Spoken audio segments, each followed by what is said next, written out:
Welcome to Piney Grove, folks. My name is Brad, and I'm out here on the property this morning, but it's not for a good reason. If you've been watching this channel, you go back, I think it's to episode 10, we bought an excavator that I've called Precious, and I've had nothing but good things to say about Precious, and I've done a lot of work with her.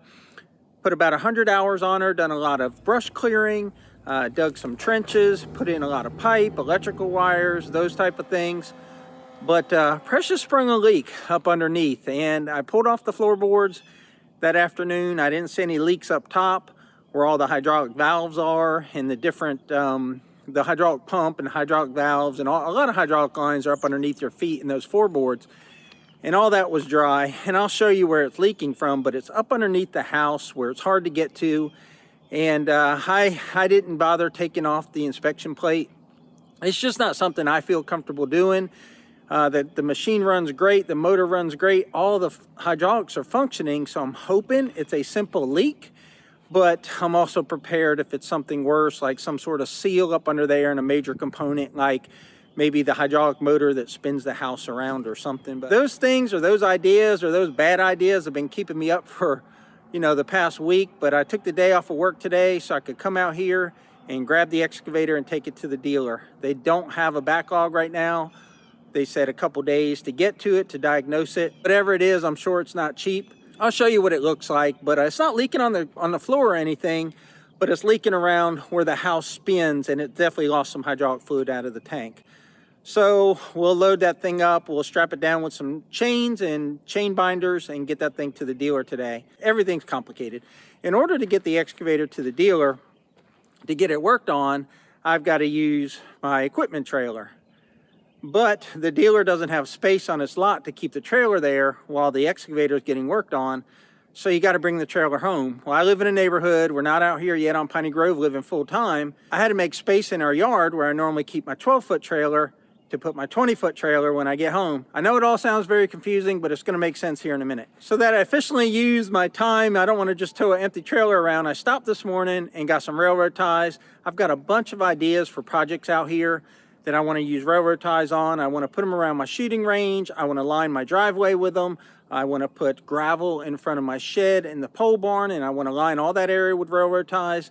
So I picked up 10. I actually was going to pick up a whole bundle, but we'll get to that in a minute. All right, so enough talking. Let me show you what I got to do and show you what's going on with Precious and get on with my day here. Okay, so I stopped by the lumber yard and picked up 10 railroad ties.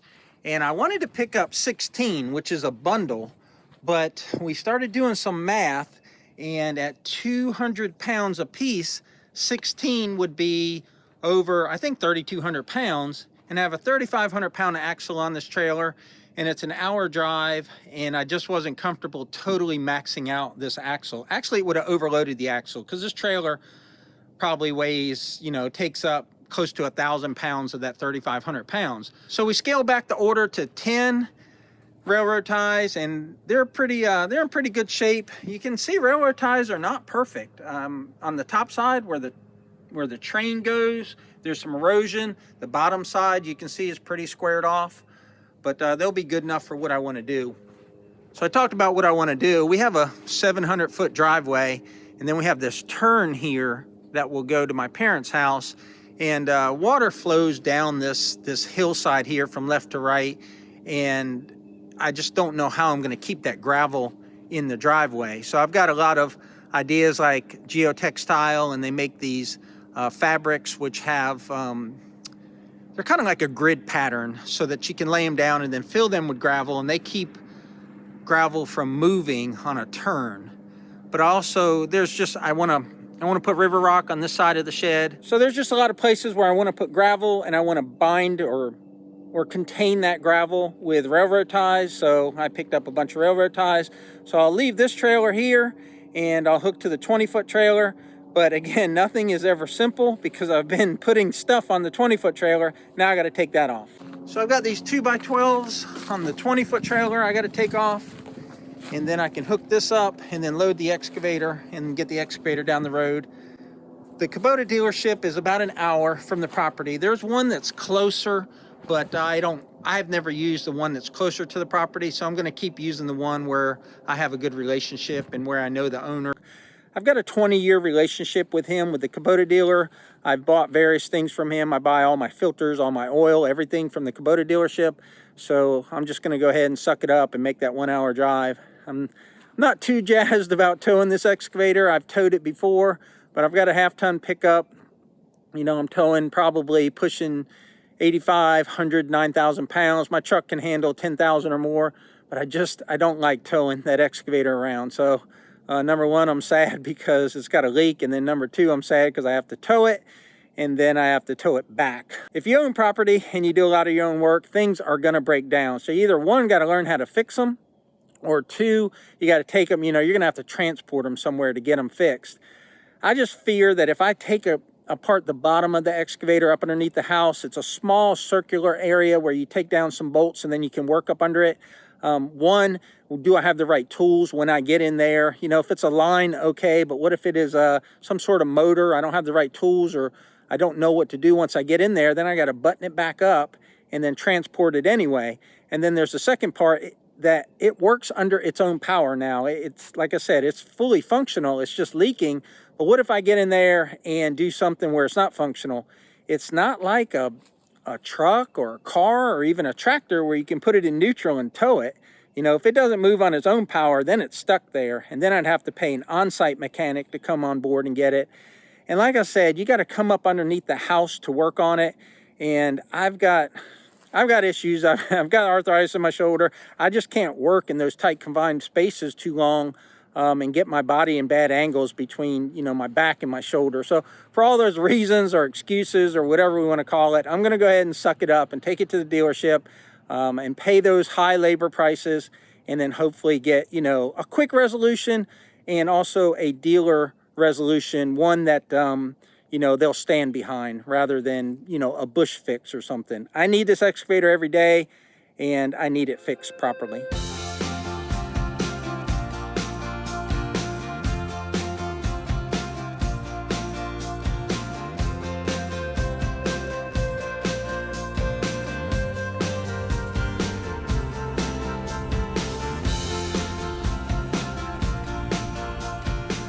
For towing the excavator or my tractor, I need to pump up my air shocks to about, they're not air shocks, they're air bags. They increase the lift capacity, or they increase the carrying capacity of my rear frame. And if I set them to about anywhere from 25 to 40, they'll keep the rear of my truck from sagging. Probably put 35 in. They got 6 in them right now.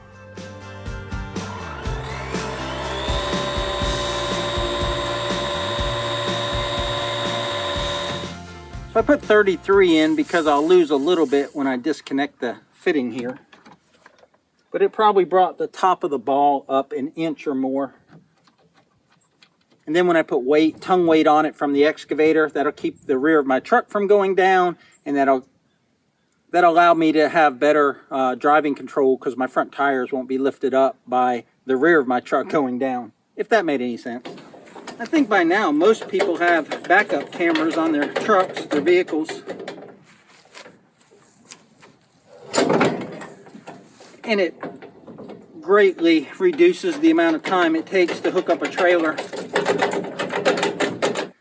When you tow all the time, this stuff is second nature, and you just hook everything up correctly. But when you only tow occasionally, you really have to think about everything. The last thing you want is your trailer to come unhooked, or your equipment to fall off. That's a bad day. Probably be an expensive day too.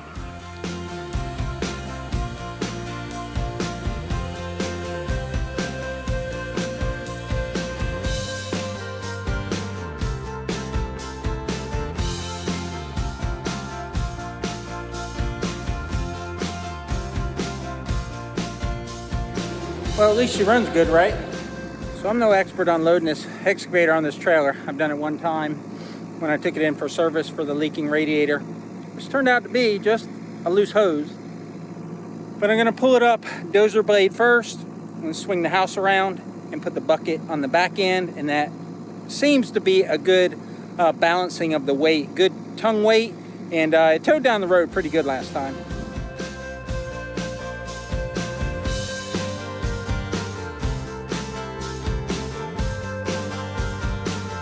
That went smoother than I remembered, actually.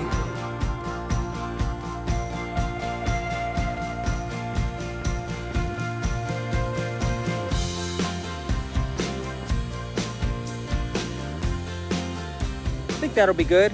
I meant to check out some pictures from the last time that I towed it to make sure I did it the same way, because that one was pretty successful, felt pretty balanced. So it looks like if you call the center of the excavator where all the weight is, it's kind of centered over that front tire.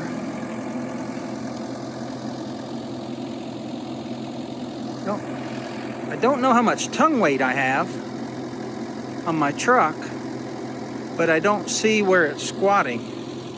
The airbags are tight for sure because I pumped them up, but I don't see where above the front wheel wells I'm showing more space than the back. The back still got more space than the front, so I feel like I don't have too much tongue weight. So I don't think it's too far forward. I think that's a good spot for it right there. Now to do the chains and the straps.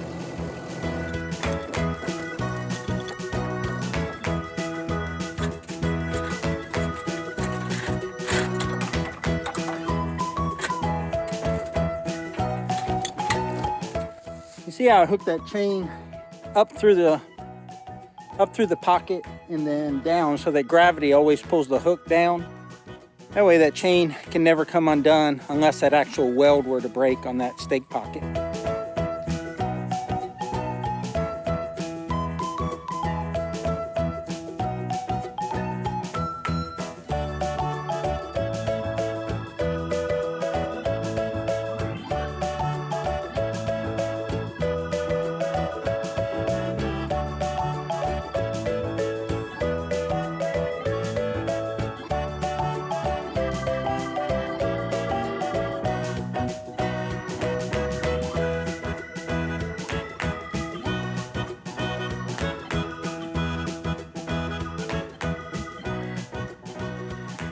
Okay, that's the only way you can do the back of this excavator on this trailer.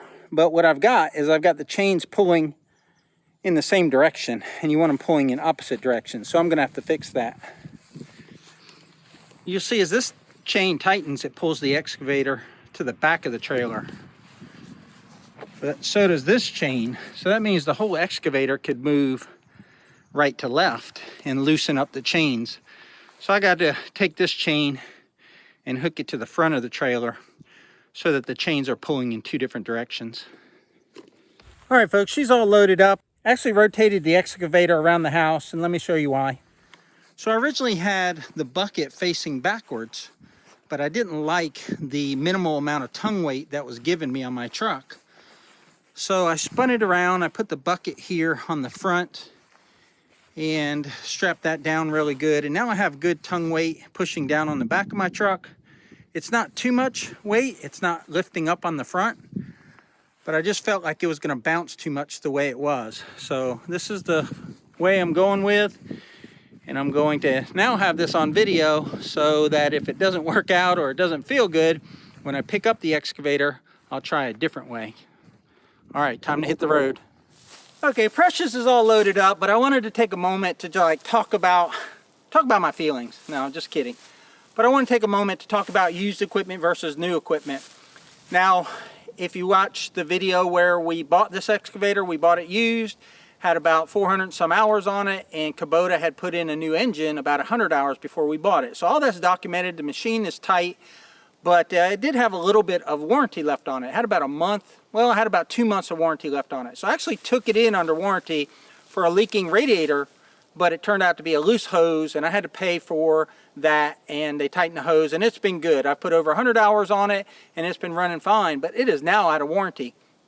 What will be interesting to see is when they diagnose this and they figure out what's wrong with it. If it's something minor like a hose, you know, that's a wear item, but if it's something, say, more major like some sort of gearbox or some sort of hydraulic pump, I don't know. I don't know exactly what's in the machine from this part down in that center section where it's leaking, but it'll be interesting to see if it is something major in there, if Kubota will cover it out of warranty. I'm not saying necessarily they should, but it's a 540-hour machine total. You can tell it hasn't been abused. All the wear points are nice and tight, and it'll just be interesting to see if Kubota will cover that. Now, I don't know. It could be a hose, you know, $100 hose, $100 labor, boom, we're out the door, easy peasy. But, you know, you just never know. So that's my apprehension as I tow this to the dealer. Another thing is I swapped around the way that I had it loaded on the trailer because I do not want, number one, to lose my equipment off the trailer. Expensive piece of equipment, expensive trailer, expensive truck. I don't want to have that issue alongside the road. The second part is I don't want to hurt anybody. I don't want this thing rolling off. I don't want a chain flying, a strap going somewhere, and going through someone's windshield, knocking someone's tire off. I just, you know, I'm trying to do everything in my power to avoid that.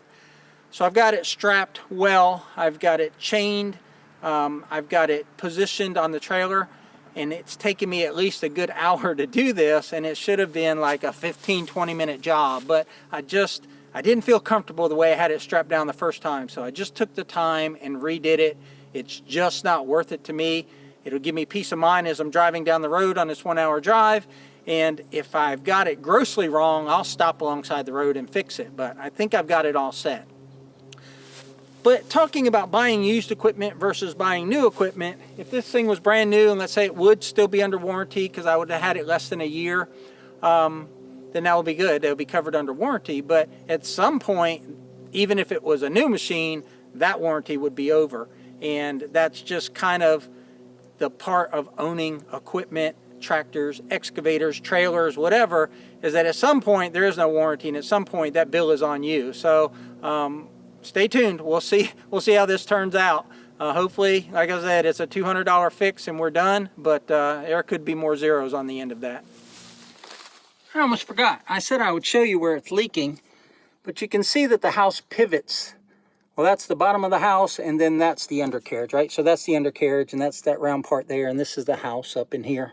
So it turns in that circular part right there, that oval part. It would be circular, not oval. But anyway, hydraulic oil was leaking off here, and it was leaking down here, and it was leaking onto the ground there. So the only place you can get to that is from this access point up under here. And I'll crawl under here and show you. So there's a plate. See that round plate right there? It's got at least 4 bolts, maybe more. But you can see there's some wet hydraulic oil on this end. But what I found was the first time I noticed it was leaking, it was actually leaking in this area. And you can see where you're supposed to grease, where it's roundish up there. And it was actually dripping down a little bit here. But I was like, oh, that's just liquefied grease. But it wasn't. It was hydraulic oil, and I went ahead and used it another day, and I didn't realize that that had happened. But when I look under here, I don't see anything, you know, major. I don't see where a hydraulic line was blowing out, because hydraulic lines are under intense pressure, and there's just no area that I see where if it was a hydraulic line with a hole in it, that's what happened.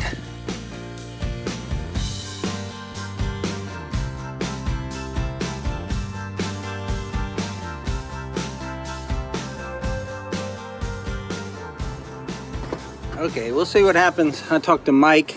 He's one of the owners here, or the owner's son, and he's going to look into it. Obviously the leak, but also why the actual house kind of turns more than it should, especially for a 540-hour machine. So we'll see what he says.